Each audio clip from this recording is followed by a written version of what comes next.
Hello, everyone. Welcome to Unity of New Westminster's celebration service. Please join in the singing of our opening song today.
Welcome back.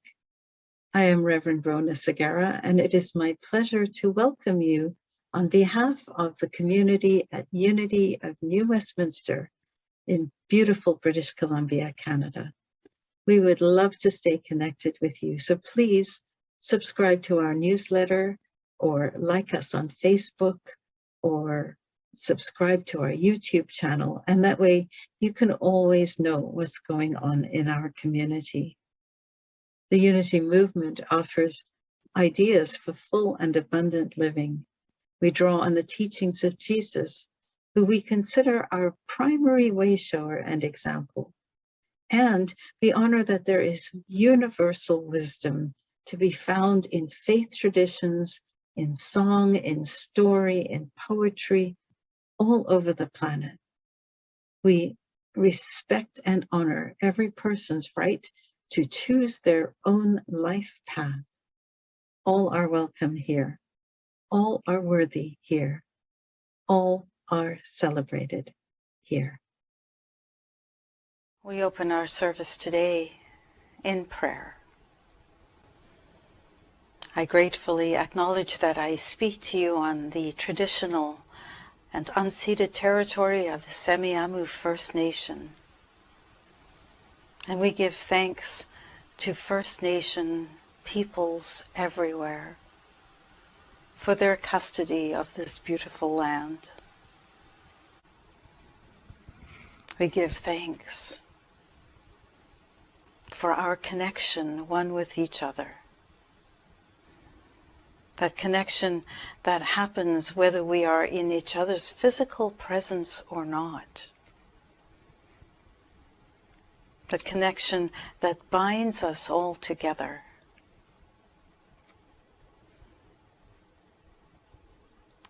We acknowledge that there is only one presence, that there is only one power, that power that is understood by many names, many faces, and many paths.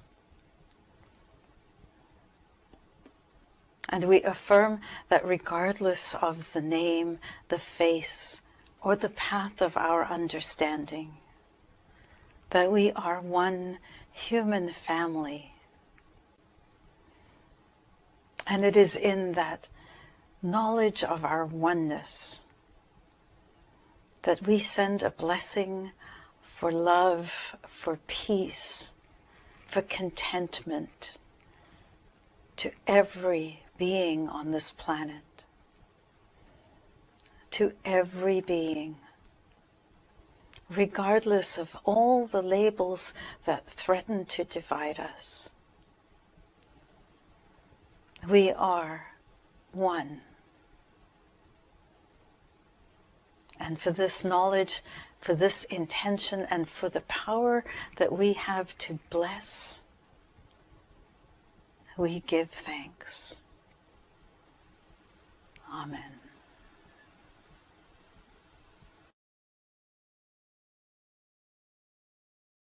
I am so excited that we are now meeting in person and online at Unity of New Westminster. We are asking anyone who attends in-person services to be prepared to show proof of vaccination, to wear a mask, and to be symptom-free. And for now, at least, we are not having hospitality or refreshments after the service like we normally do.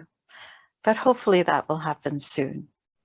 And then for those who are unable to join us live and in person, just remember that our online services will continue at the same time.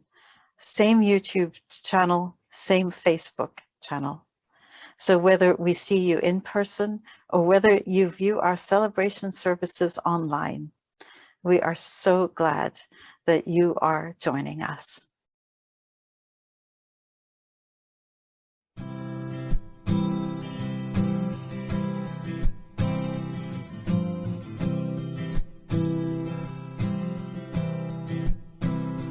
Get ready, my soul.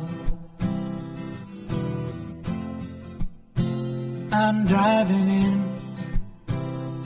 Get ready, my soul. I'm driving in to the deepest kind of love, to the sweetest kind of life. Get ready, my soul.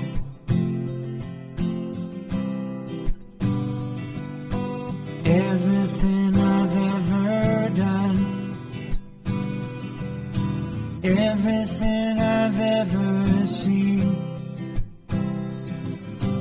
everything I've lost or won,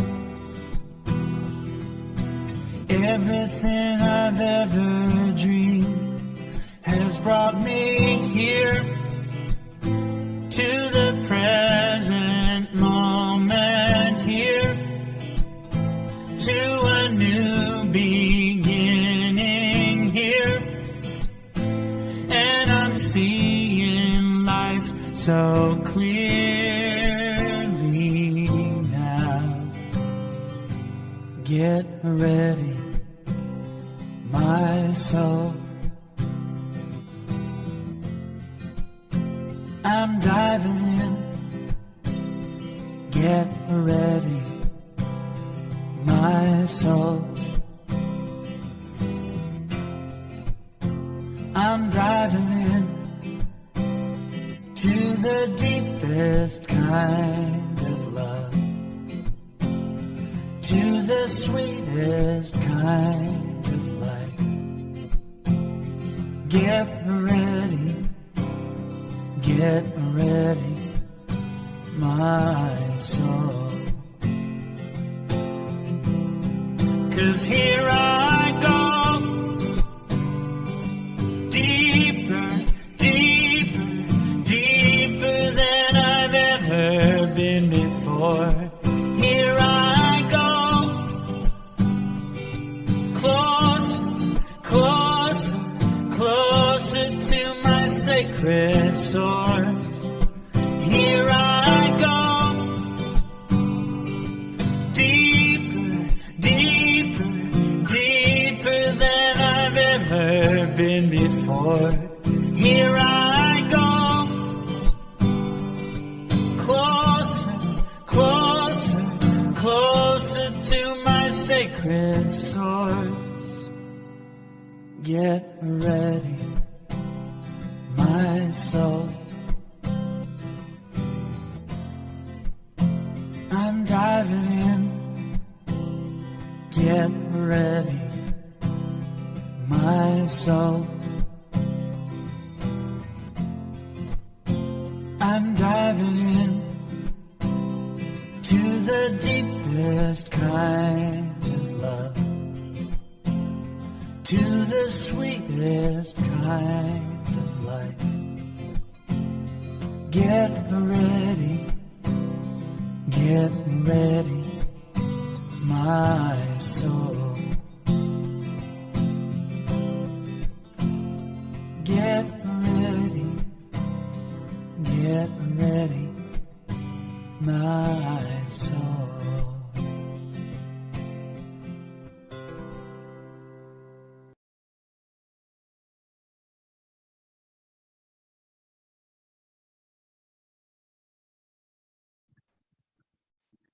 In the past few days, today's message has been very much on my mind. I had planned a different topic, but in view of the Russian invasion of Ukraine this week, I feel compelled to share some thoughts about that situation, as well as some thoughts about our own recent events here in Canada and what we as a planet have gone through in the past several years as well. If you've watched any news coverage at all about the invasion of Ukraine, you may be feeling the same level of sadness as I feel as I watch this David versus Goliath style story, where in essence, a powerful bully has pushed into a democratically led country, a country of 44 million people, more than the population of Canada, killing and threatening people who are innocent of wrongdoing. This painful story comes on the heels of a recent situation in Canada where anti-mask and anti-vaccination protests, which may have started peacefully, became so heated that they disturbed innocent people in our own capital, disrupting the lives of people who had nothing to do with their complaint. It also challenged our vision and assumptions about who we are and how we behave as Canadians. Indeed, the vision and assumptions of the entire world who tend to look at Canadians as polite and accepting and non-violent. That vision was shaken. And let's not forget that as a planet, we've just endured 2 years of a life-threatening plague, a pandemic which exposed our interconnectedness, exposed how much we need social connection, exposed how resilient we can be, exposed how powerful we can be when we work together, as well as how destructive we can be when we work against each other. It's been so much, hasn't it? The marathon of news and changing information can be exhausting. It's tempting to look around and to despair, to ask ourselves if the darkness will ever end. It seems the world is out of control. What can we do when our world seems out of control? Well, here are some ideas for your consideration. The first is, don't be shocked. There's actually nothing new here. I can't remember the day that I realized that the history lessons that I learned at school, history lessons which included war and plague and violence and revolution and greed, all of those history lessons had not led to a world which is stable now. In my naivete, I thought that we had somehow evolved enough that we were at a completion point, and that most of our trials and tribulations with each other had passed. It never occurred to me that we are creating history now, that one day in the future, people will look back at these times and learn about them, and hopefully learn from them in their study of history. It is uncomfortable but true that humans as a species have always had differences of opinion. And we're not all that skilled, to put it mildly, at managing those differences of opinion. Our tendency is to cut off or to ostracize. And whether our differing opinions are about land borders or religious practices or political viewpoints, maybe about how much money we should be spent or how money should be spent, how we should work, how we should play, who we should marry. People have always had differences of opinion.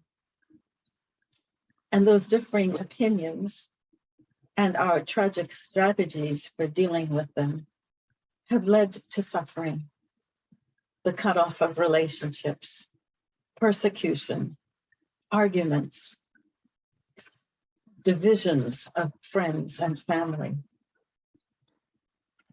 On top of that, there have also always been people who seek to hold power and authority over others. And that has led to war after war after war. It has led to poverty, to social injustice, to racial and gender inequity.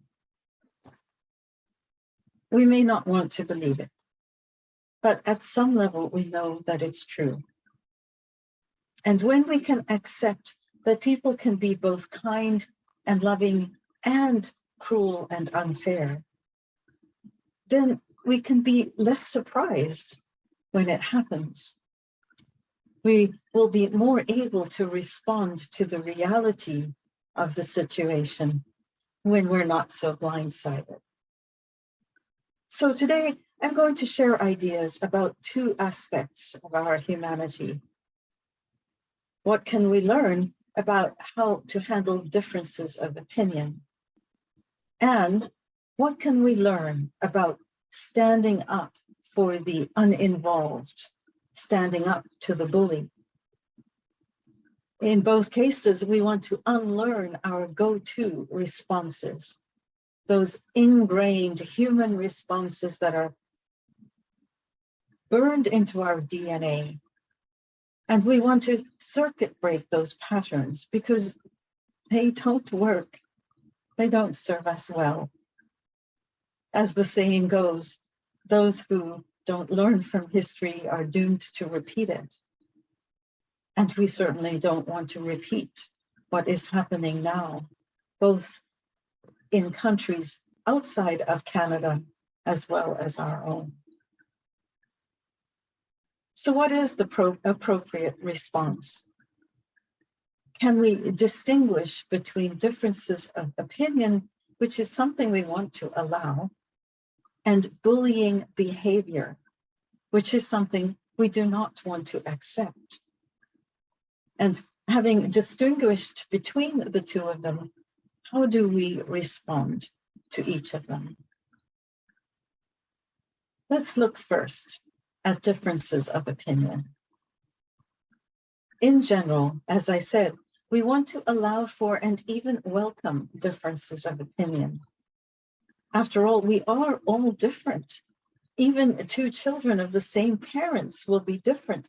So to expect that others will see the world exactly as we see it is completely unrealistic. And yet we expect conformity and uniformity all the time. And to add more complexity to the picture, the people around us are expecting us to think the way that they do, as much as we expect them to think the way that we do. People have had different opinions and viewpoints since time immemorial. At times, we can be both loving and cruel. Loving to those who agree with us, who we see as part of our tribe, part of our group, and cruel to those who we view as other. We tend to like those who agree with us and turn away from those who disagree with us.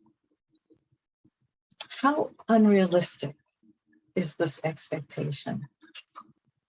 It creates so much pain. Instead, what if we could plan for and expect different opinions? Plan for and expect different opinions. Our relationships will be better served if we are genuinely curious, if we genuinely can ask the question, tell me more, help me to understand.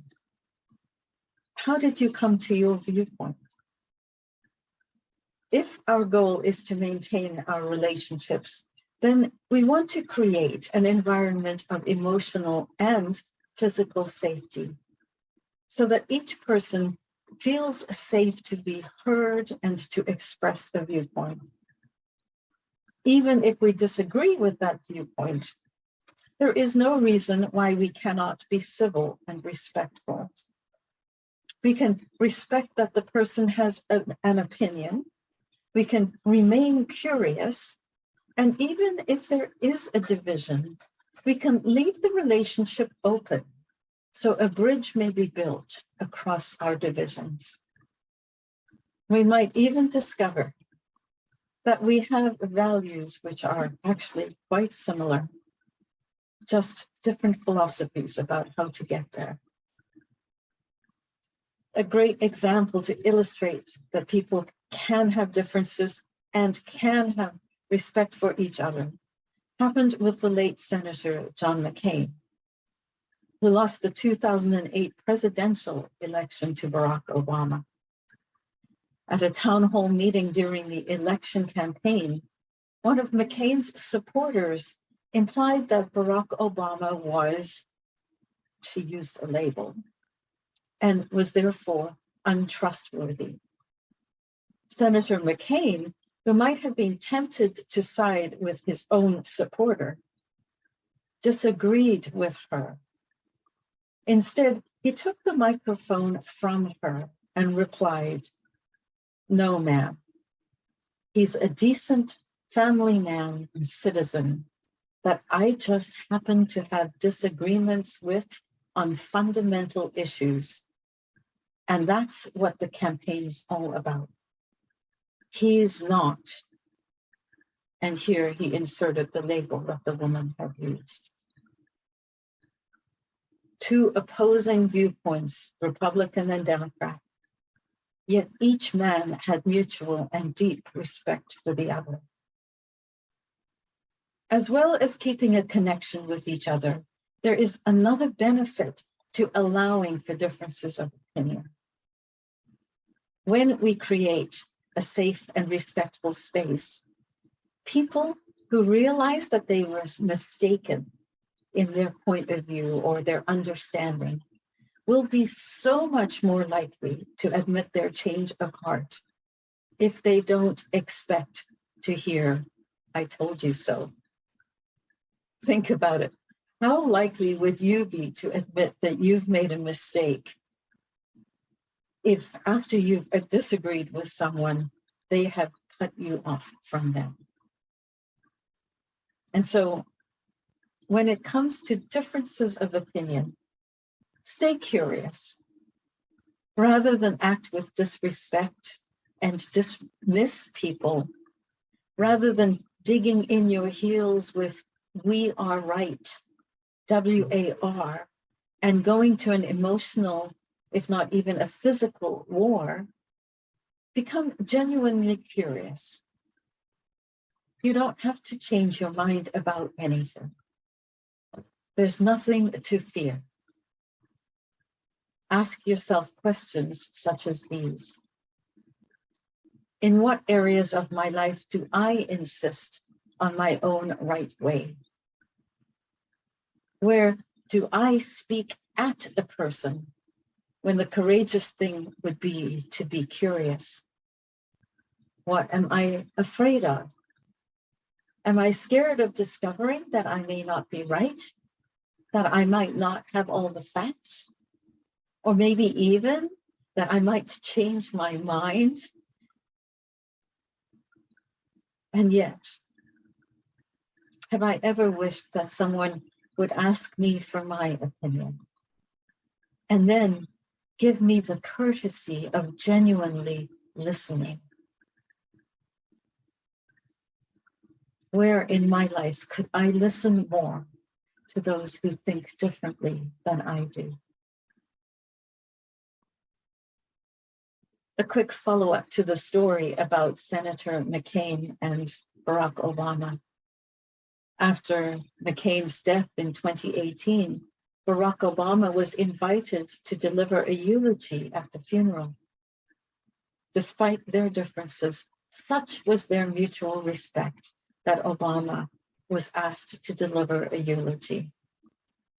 And at that service, he said, and I quote, "So much of our politics, our public life, our public discourse can seem small and mean and petty, trafficking in bombast and insult and phony controversies and manufactured outrage." Obama continued, "It's a politics that pretends to be brave and tough, but in fact is born of fear." John, Senator McCain, called on us to be bigger than that. He called on us to be better than that. End quote. In reflecting on the words that Obama said, I recognize that we could apply those same words to our everyday lives. So much of our everyday life, our everyday discourse can seem small and mean and petty, trafficking in bombast and insult and phony controversies and manufactured outrage. It's an attitude that pretends to be brave and tough, but in fact is born of fear. Let's call on ourselves to be bigger than that. Let's call on ourselves to be better than that. In differences of opinion, create safety. Seek understanding. It is possible to have differences of opinion and still be connected with each other.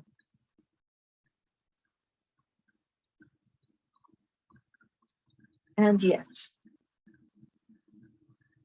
we who are accepting of all people must also draw a line at times about what behavior we will accept.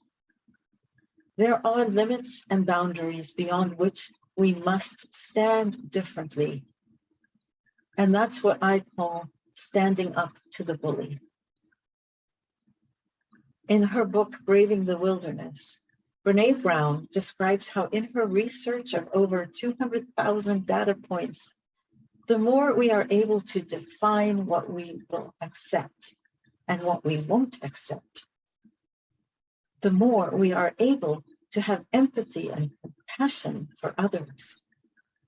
After all, It's hard to feel empathy and compassion when you feel as if someone is taking advantage of you.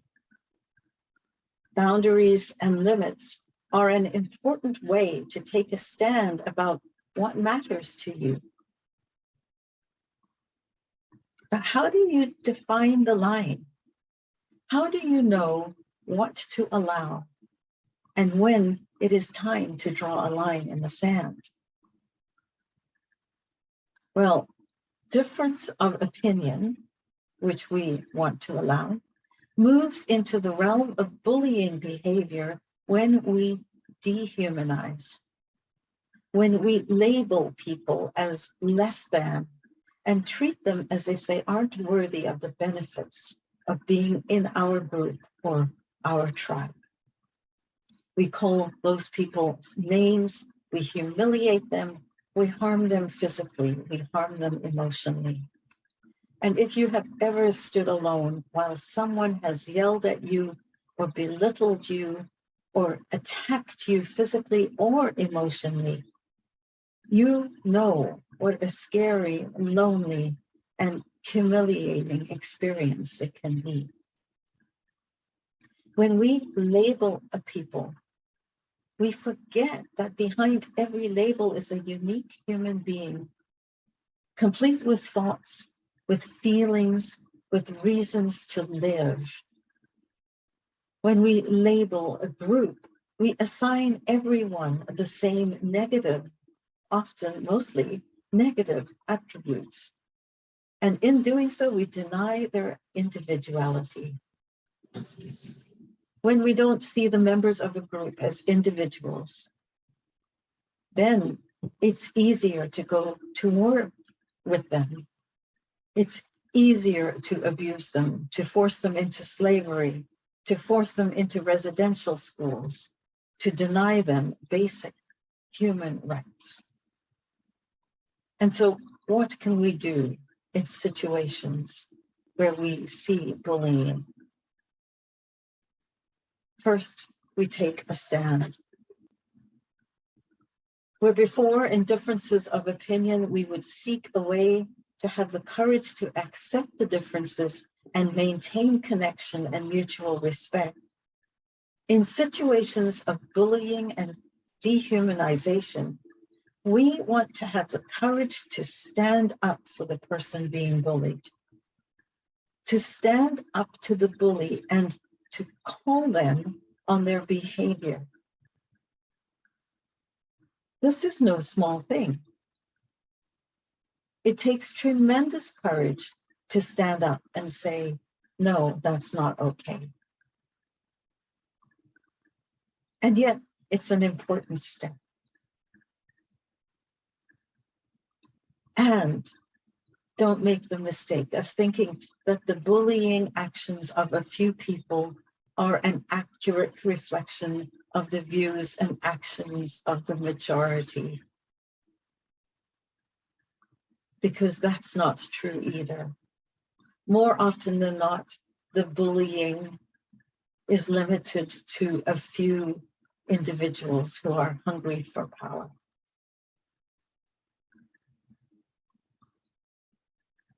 Courage is contagious.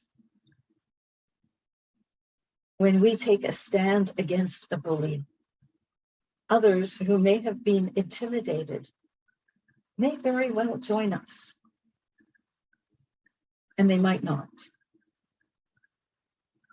Nonetheless, even if it is tough, let us be courageous and speak up when we see behavior which is designed to make people less than.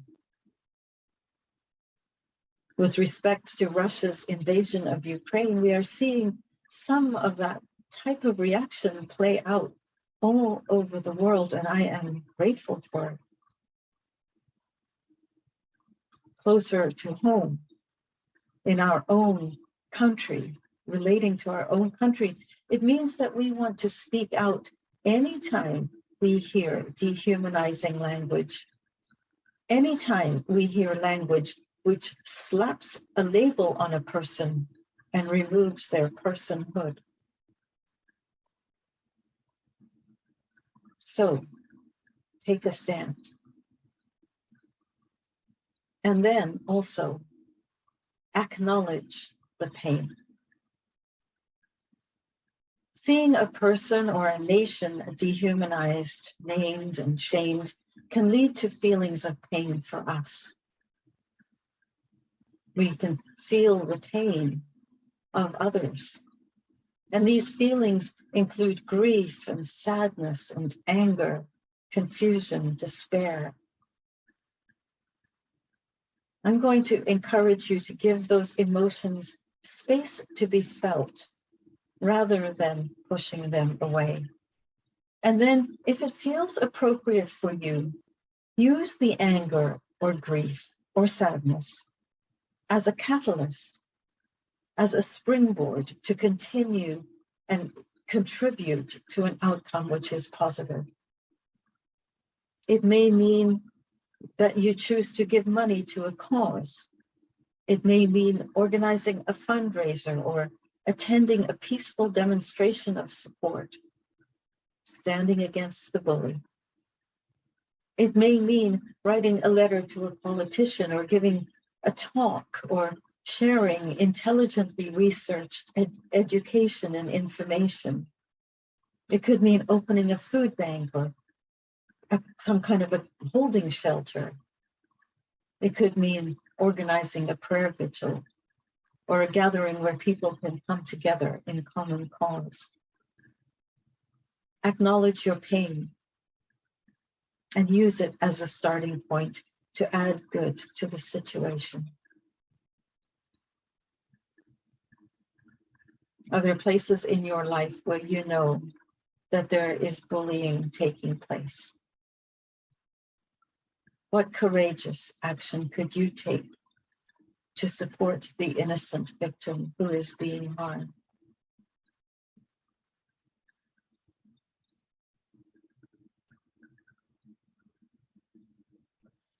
Whether we are dealing with people with different ideas than we have, or whether we are standing up to a bully to defend another person's right to their humanity, a guiding idea for us to follow is the golden rule, found in faith traditions as early as 1500 years before the time of Jesus, and echoed by Jesus himself in the book of Matthew. Do unto others as you would have done to you. Bless, pray, intend only good. I leave you with three last thoughts. The first is the serenity prayer. God, grant me the serenity to accept the things I cannot change, the courage to change the things I can, and the wisdom to know the difference. It is up to us to recognize that we can't change other people. There will be differences between us. We can, however, draw a line in the sand, and stand up to behavior which is dehumanizing, which is disrespectful. That may require us to be brave, to be courageous, to step out of our comfort zone. And so here is a variation of the serenity prayer.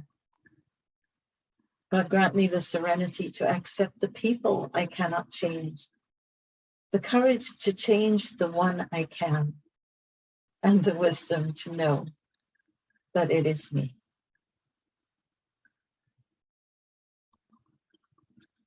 And I leave you with this poem written by German Lutheran pastor Martin Niemöller. This poem is found on the U.S. Holocaust Museum website. First, they came for the socialists, and I did not speak out because I was not a socialist. Then they came for the trade unionists, and I did not speak out because I was not a trade unionist. Then they came for the Jews, and I did not speak out because I was not a Jew. Then they came for me, and there was no one left to speak for me.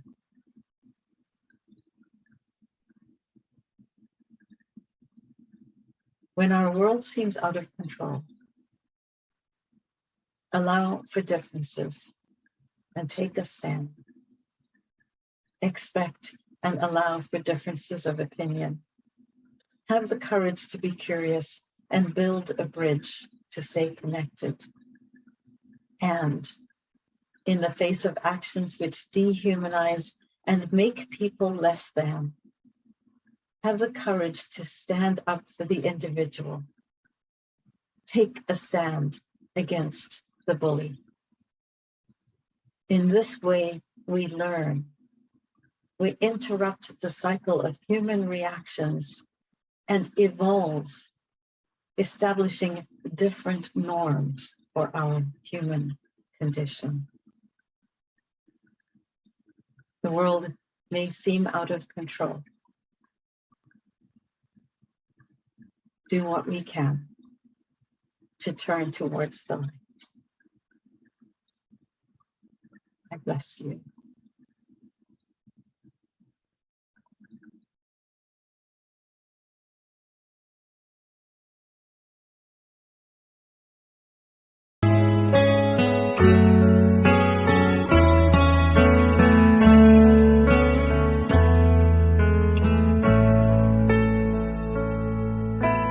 All we can do is be there for each other in these times when we don't know what to do.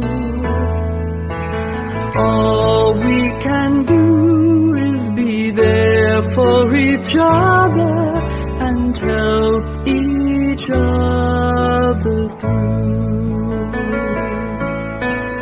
All we can do is be there for each other in these times when we don't know what to do. All we can do is be there for each other and help each other through.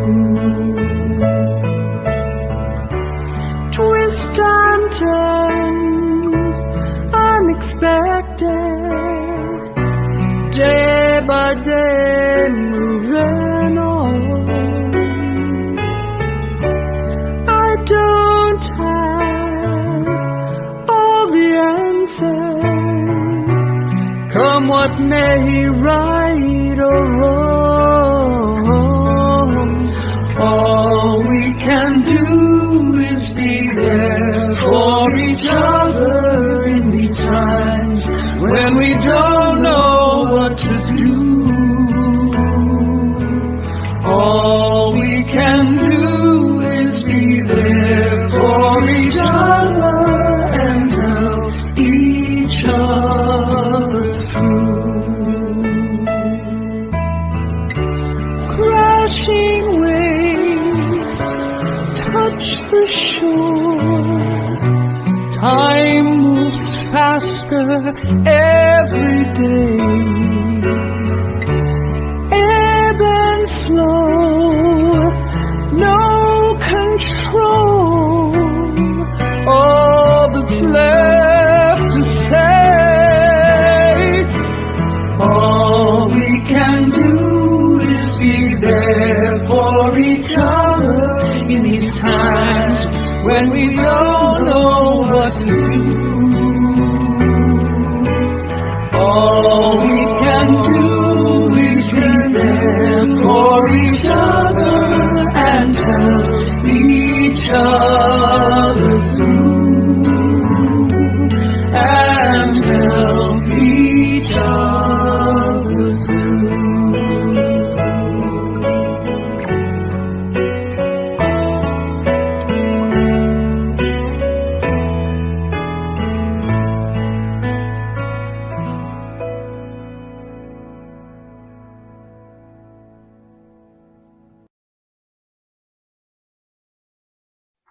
You are invited to join us on Mondays at 11 o'clock for our weekly prayer service.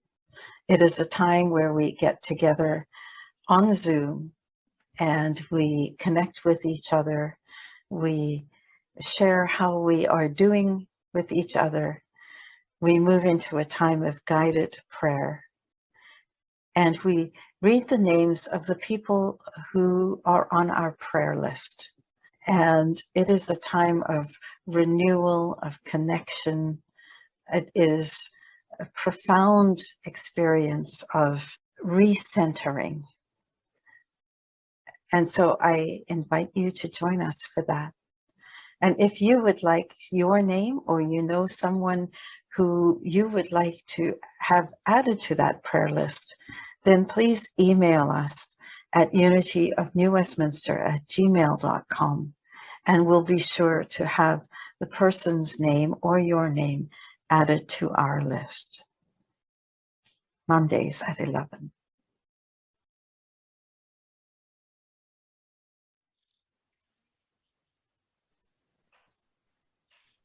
Good morning and welcome. We are here to talk about the year-end finance statement. Barb has some numbers for us to go over. Hey, Barb? Okay, good morning. Thank you, Cliff. So for the end of 2021, our revenue was 68,6200. Expenses were 68,77100. Net negative 151.900. We spent more. Thank you, Barb. So that means we spent $151 more than we made, eh?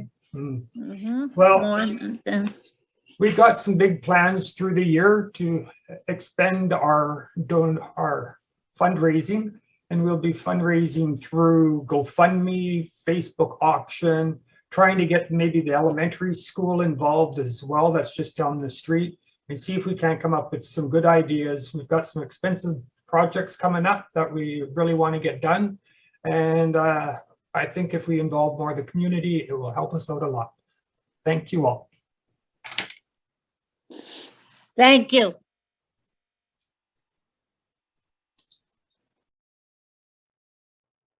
Please mark your calendars for Sunday, March the 13th at about 12:15, right after the service.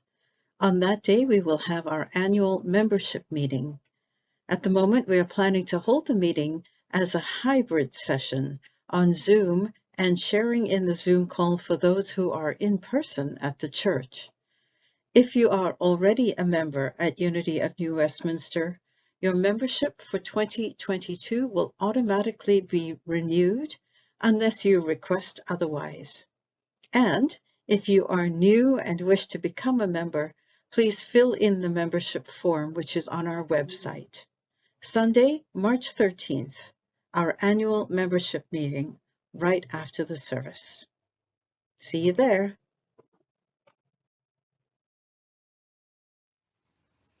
Our dear friend Lyle Dellingham is making a denim quilt, which will look similar to the beautiful creations that he has already made and which are shown on your screen.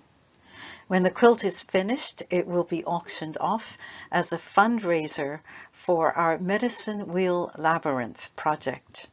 We are looking for donations of denim, so if you have any used jeans in any color, in any size, please drop them off at the church on Sundays or on Wednesdays and Fridays between 11 and 1.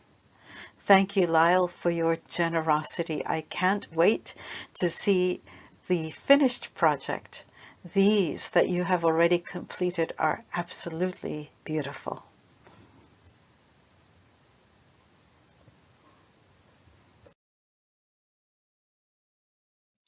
Today is the last Sunday of the month, and it is the day that we celebrate the birthdays in the month. If it was your birthday this month, please join us on Zoom after the service so that we can celebrate you. Happy birthday.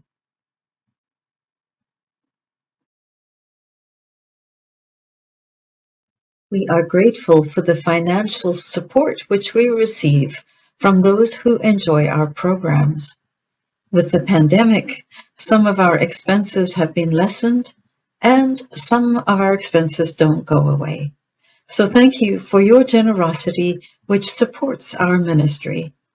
We give a portion of our income to organizations that do amazing work in our community, both locally and in our province. So your gifts make a difference in lives. We welcome donations by credit card, check, cash, or our preferred method, Interac e-transfer, to Unity of New Westminster at gmail.com. Interac is free of service charges. Thank you.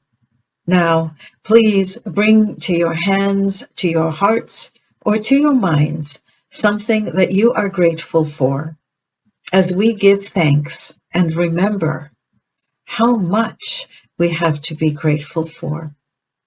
We are so blessed.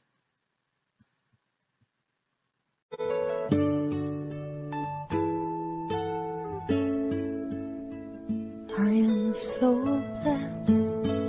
I am so blessed. I am so grateful for all that I have. I am so blessed. I am so blessed. I am so grateful. I am so blessed. I am so blessed. I am so blessed. I am so grateful for all that I have. I am so blessed. I am so blessed. I am so grateful. I am so blessed.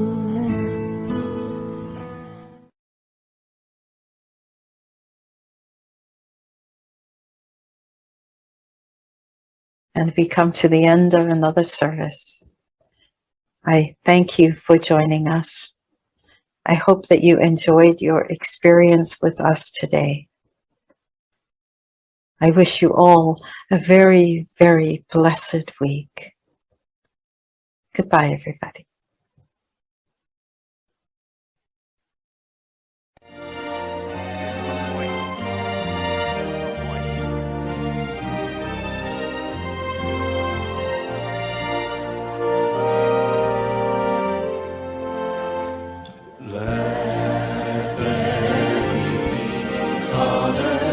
And let it begin with me.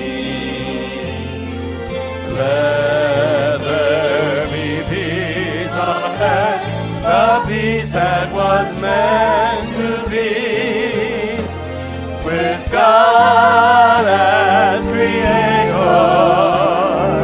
family are we. Let us walk with each other in perfect harmony. Let peace begin with me. Let this be the moment now. With every step I take, let this be my joyous vow. To take each moment and live each moment in peace eternally. Let there be peace on earth, and let it begin with me.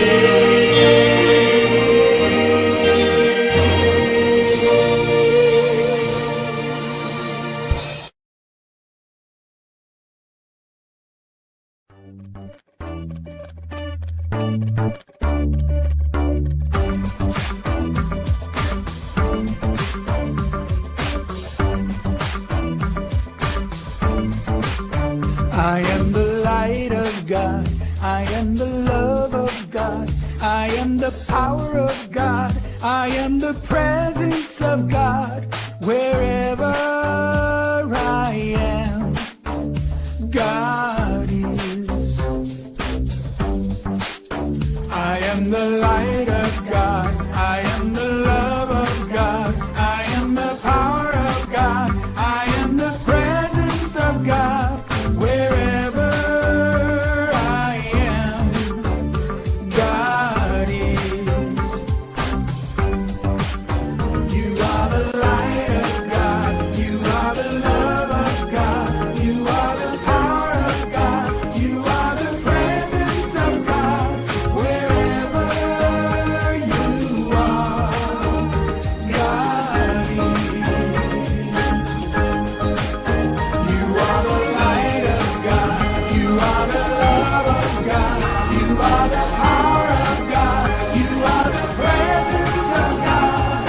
Wherever you are, God is. We are the light of God. We are the love of God. We are the power